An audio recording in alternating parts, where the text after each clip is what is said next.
You've probably heard Sia's 2014 breakout single Chandelier countless times on the radio, but never really gave its lyrics too much thought. On the surface, it sounds like a party girl anthem about doing something wild, like swinging from the chandelier, and living like today is your last. But if you really listen to the upbeat sounding anthem, you'll find that lyrically, it's pretty dark.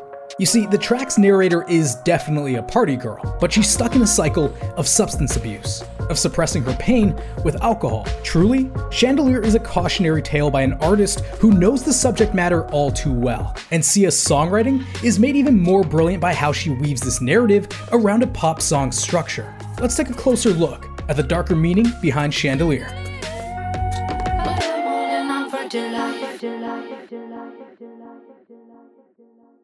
Party girls, don't get hurt, can't feel anything. When will I learn? I push it down. The first verse immediately makes it apparent that this is a story about a party girl living with the illusion that if she can't feel anything, the pain will stop. On Genius, Sia admitted that the lyrics of the song initially talk about the suppression of fear through self-medication, and how making party friends one's higher power works until it doesn't. 1, 2, 3, 1, 2, 3, drink.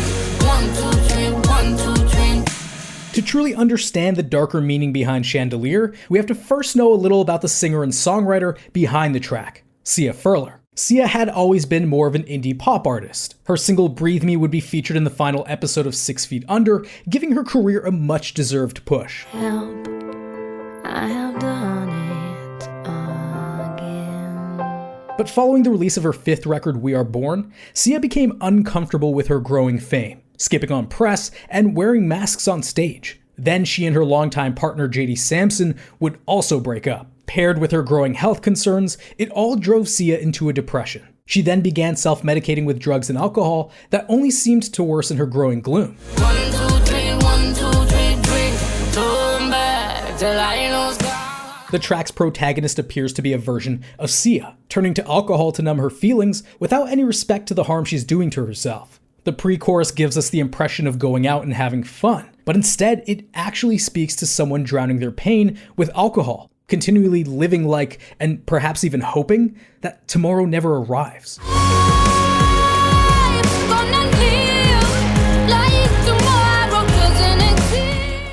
At Sia's lowest moment, she contemplated taking her life, even leaving suicide notes for whoever might have found her the next morning. With this in mind, swinging from the chandelier in the song's chorus becomes a cry for help. It's no longer symbolic of living life to the fullest. It's a symbol for being on the edge of a meltdown, of barely hanging in there, and the fear of falling even further. Help me, I'm holding on for dear life. Won't look down, won't open my eyes.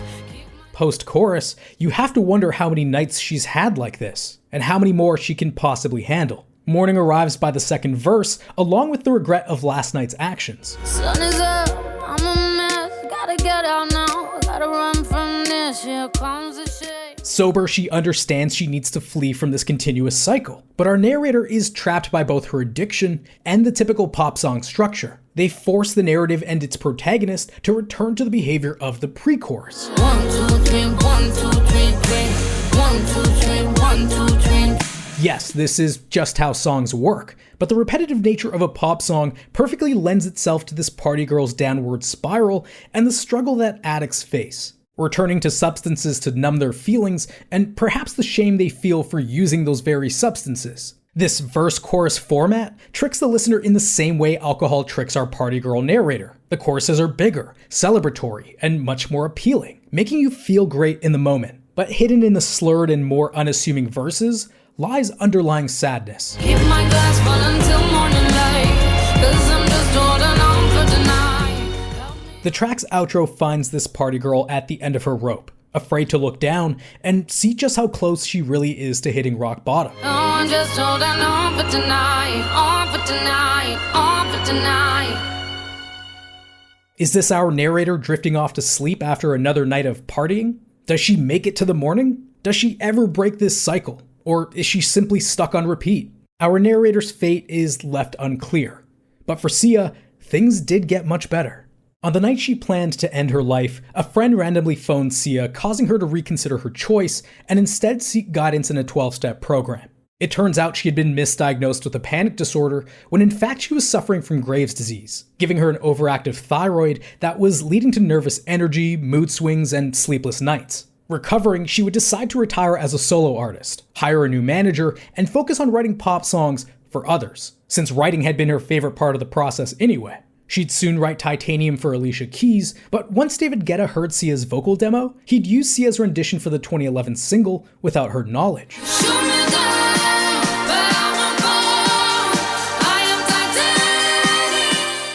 She had just chosen to remove herself from the spotlight, and now she was going to have a top 10 single on the charts. Later that same year, Sia would also co-write and be featured on Flo Rida's Wild Ones, another top 10 single originally intended for Katy Perry. Hey, I heard you are a wild one. Ooh. She would even ask that she not be credited on the track, but her manager felt she deserved the recognition. Over the next few years, Sia would continue to write tracks with the likes of Neo, Beyonce, and Rihanna. Beautiful like diamonds in the sky, shine bright like a diamond. But everything would change when she wrote a track too personal to simply give to any other artist. When sitting down with the intention of writing another track for Rihanna, she'd pull the word chandelier from her book of song ideas, thinking it would make for a great party anthem about swinging from the chandelier. I'm gonna fly like a bird through the night. Feel my tears as they dry. After the chorus fell out of her, however, the thought of giving this song to anyone else quickly shifted. What had taken shape wound up being an autobiography of the challenges she once faced. Once Sia recorded the track's jaw-dropping vocals, her intuition told her to keep it for herself. Officially out of retirement, Chandelier would be the lead single from her sixth record, 1000 Forms of Fear. I'm gonna swing from the chandelier, from the chandelier. The track would break her out into the mainstream, peaking at number 8 on the Billboard Hot 100 and becoming her first top 10 single as a lead artist. In promoting the new record, Sia would choose to hide her face or sing facing away from the audience, while wearing her notorious blonde bob. This was her way of avoiding the celebrity life, as much as she could anyway, and still promote the album. In turn, it kind of ended up being a great marketing tool that made her a mysterious pop sensation. You're really great, and you're obviously quite brilliant. Thank you. Yeah, if you keep this going for about 10 years and just live your life. Wouldn't it be cool if I that mean, worked? Yeah, nobody knows. Her live performances would go viral, and the blonde bob became a character that others could represent for her. Chandelier was listed as Billboard's Best Song of 2014. It was nominated for Song of the Year, Record of the Year, and Best Pop Solo Performance at the Grammys. Even the music video would score a nomination. Following all of her despair, Sia simply wanted serenity. To her, that meant writing tracks from home while still growing and making a living as an artist. Being a songwriter sometimes means having to pull from past experiences in order to craft something that emotionally resonates with a listener. And that's how you end up with something like Chandelier. Despite its bleak undertone, the track should be viewed as a symbol of victory, of Sia's ability to endure suffering, find meaning in that suffering, and then share it with the world. I have to say it's been pretty amazing. Oh, I might cry. It's been really amazing. The last couple of years have just been since I made the decision to just take care of my own sanity and serenity and stuff. My life's just improved so much. Thanks for watching, ladies and gents. If you enjoyed the video, throw it a like rating, and if you want to watch my videos a day sooner, you can do that on Nebula. It's the streaming service where my creator friends and I upload videos that you won't find on YouTube, where we can experiment with content that doesn't have to please the algorithm, and it's all ad-free. We've also recently added Nebula classes to the mix, where we personally teach you everything from creating great online videos to composing music. Use my link below or follow the button on screen, and you'll get Nebula for just $3 a month. You'll be supporting me and dozens of other creators in helping us bring more of the content you love to YouTube and beyond. Again, thanks for watching, and keep listening.